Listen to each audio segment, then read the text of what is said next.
All right. Good morning, everyone, and thank you so much for joining us on this beautiful day. We are now on the sixth area of distinction, and where it differs from a person who is a Baal Bitachon versus a person who is lacking Bitachon today. And so the sixth area of Bitachon, the sixth area of distinction, talks about relating to others. When we are in between our peers, we are in between other people that we communicate and have to interact in the social circles and everything on a daily basis, we're going to talk about that aspect, how we carry ourselves, how we're perceived as well. Now, Vashishi,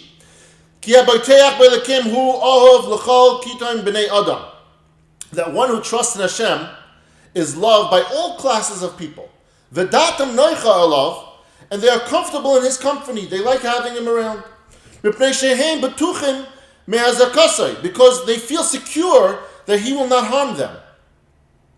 Since a person who lives with Bitachon knows that whatever he has coming from Hashem and whatever he lacks is being withheld from Hashem for his own benefit, he has no reason to be jealous of anybody. He has no reason to want anybody else's possessions. And in turn, the people that he surrounds himself with in the social circles that he's hanging out in, they feel that. They sense that this person is not out there to get them in any way.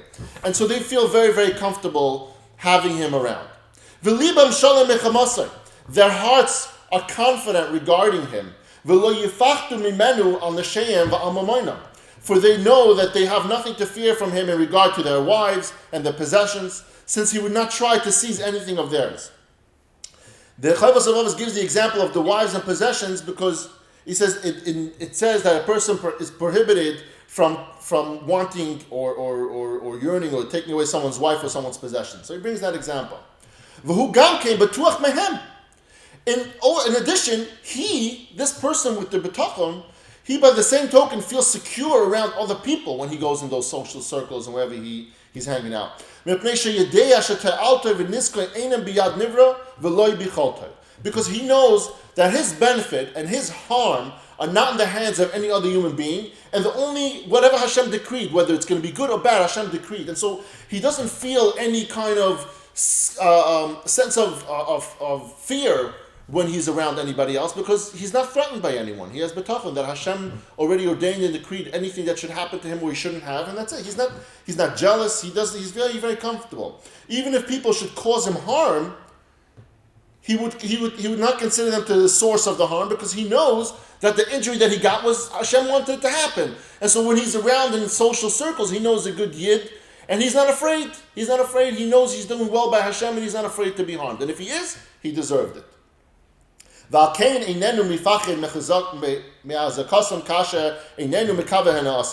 therefore does not fear that they will harm him, just as he does not hope to receive any benefit from them. It talks about an addition over there that even if people should cause him harm, he would not consider that the source, right? But then he says, we talked about earlier on that the same way we know that nobody can harm you if it's not decreed by Hashem, he says over here also that if it's in his benefit, that he can't get anything. We talked about over there in the sense of tzedakah, when we go after and ask somebody for tzedakah. We know that it's not the person giving the tzedakah that's making it happen, that's Hashem, and this person's just a shliach. So that's what it's pointing out to over here, that the same person, this Baal Bitachon, understands that he can be harmed, and as well in his social circles, he's not expecting anything from anyone.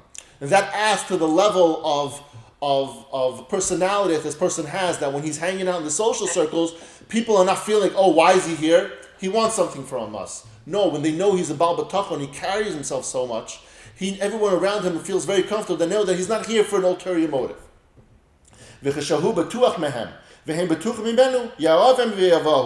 And since he feels safe from them and they from him, he loves them and they love him. It says in the Pasuk in Tehillim, but as for one who trusts in Hashem, kindness surrounds him. And he says over there that kindness doesn't necessarily mean that somebody who trusts in Hashem is going to show him kindness. It means that he's going to be surrounded by kindness because he gives off that aura of Bitachon And he gives off that aura that I'm not here to get you. I'm not here for an ulterior motive. I'm not here to harm you. I'm here just for the sake of, because I want to be here for whatever reason. It's a social gathering. And he knows, and everyone knows that he is a Baal Bitachon. It's nothing to do with anything else. And therefore, the kindness that it says over here in Tehillim, kindness surrounds him, means people around him are surrounded. He's being surrounded by kindness. He portrays that to others, and others portray that back to him. Now we're going to the other side. Now the person, that person who doesn't have bitachon in Hashem, in this particular instance, when it comes to relating to other people, what happens to this person? How does this guy look like? It says, Ein loy oyhev, he has no friend. There's no friend on him. Because he's constantly conveying with others and has jealous of them. He's constantly looking like, oh, what does that guy have? He's always jealous of that kind of that person. And since he does not trust that Hashem will provide his needs, when his friends and his people in the social circles, that with people that he knows, not going to use the word friends because he has no friends, but when the people in the social circles, the people he surrounds himself with, they have something that he wants or needs, he's jealous of them. And others in turn, they sense that. Rav Av is alluding to a very important part, that when we act in a certain way, even if we feel it in our hearts, people notice that. And when you get into social, people notice, oh, this person, he's bad news.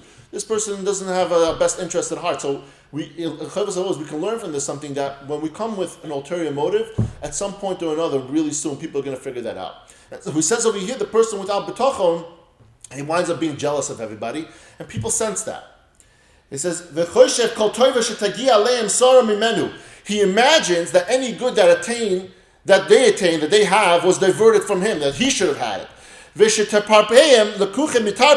And their livelihoods come at the expense of his livelihood. He thinks that there's only a certain amount of business out there, and they took away his business. He should have had that.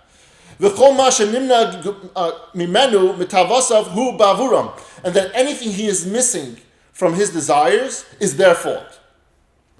The psychology of a jealous person is, unfortunately, they blame others for anything that goes bad in their life, and they also blame others for what they lack, right? So they feel like they need it, and so they blame the jealous portion, the part of the brain that winds up being jealous. It winds up blaming everybody for anything, and never himself. He never looks into himself. And so that's what he's saying over here. He's always jealous of those other people. And if something bad should happen to him, or a mishap should occur to his property or his children, he again imagines what happens, that it's not Hashem, it's not anything that he did wrong. It's these people. They what's it called? They gave him an ein hara. They don't like me. They're jealous. At the end of the day, there's something over there that he thinks that they're jealous of him. In reality, he's jealous of them, and that's why these bad things are coming upon him. Or that at least this jealous person thinks that they have the means to banish and harm and dispel misfortune for him.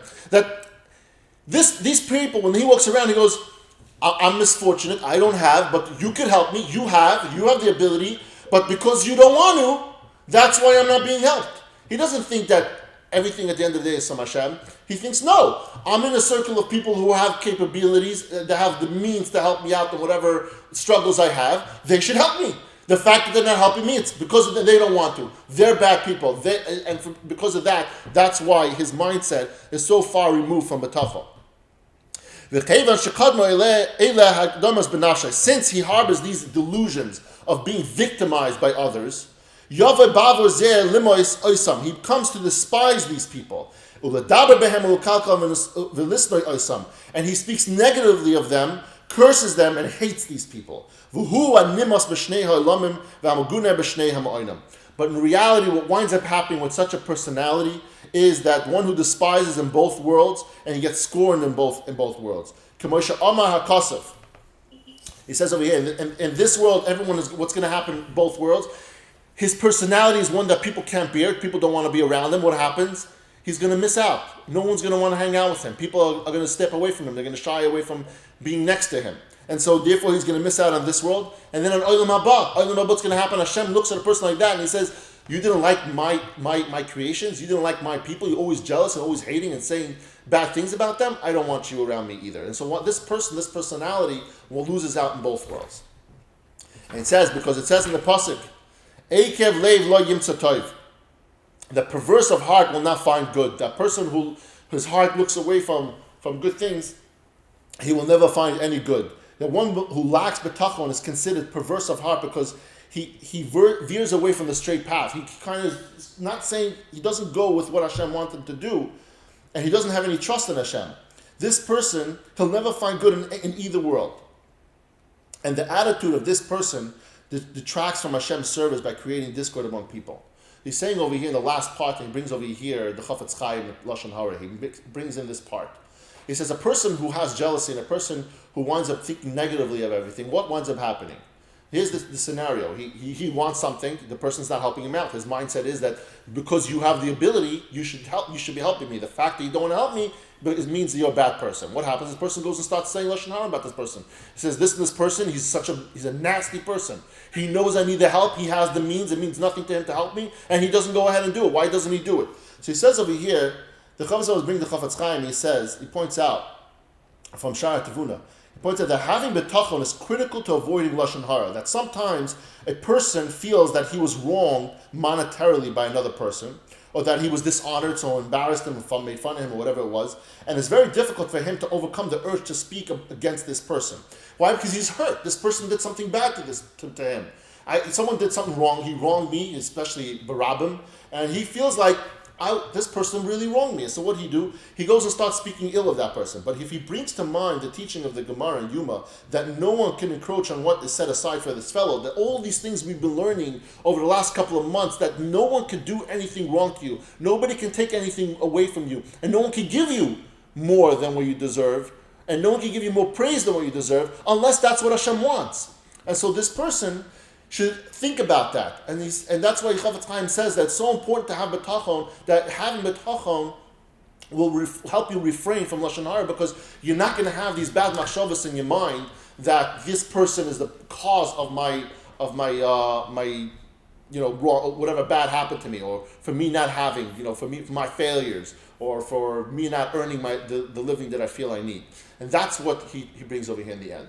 And so, to summarize, we have to, in between people, we have to portray that bitachon that we have. In the end of the day, people are going to love us. They're going to want to have us around because we have that positive attitude, that love, that smile that we give everyone every single day. And that's what keeps us, and that's when he says that you're going to have the full kindness that we said over there. It says in Tehillim, and it means that people around us are going to love us. And also in Olam Haba, Hashem sees that you were the kind of person that had bitachon, and around you people, you portrayed that love, that kindness, that lack of jealousy. You knew everything that you have is because Hashem wanted you to have, and whatever you don't have is because Hashem decided He doesn't want you to have it. Maybe not necessarily not have it at all, maybe not today. Thank you everyone for joining us today. Today's shir should be l'schus l'ilum nishmas, our dear friend Menachem Ben Yisrael Yaakov, my beautiful aunt Rivka Bas Gavriel Tzvi, and l'refuah shalema Meshulam Ben Sarah Rachel, and l'refuah shalema Miriam Bas Sarah. Thank you everyone for joining us today, and I love you all. Thank you.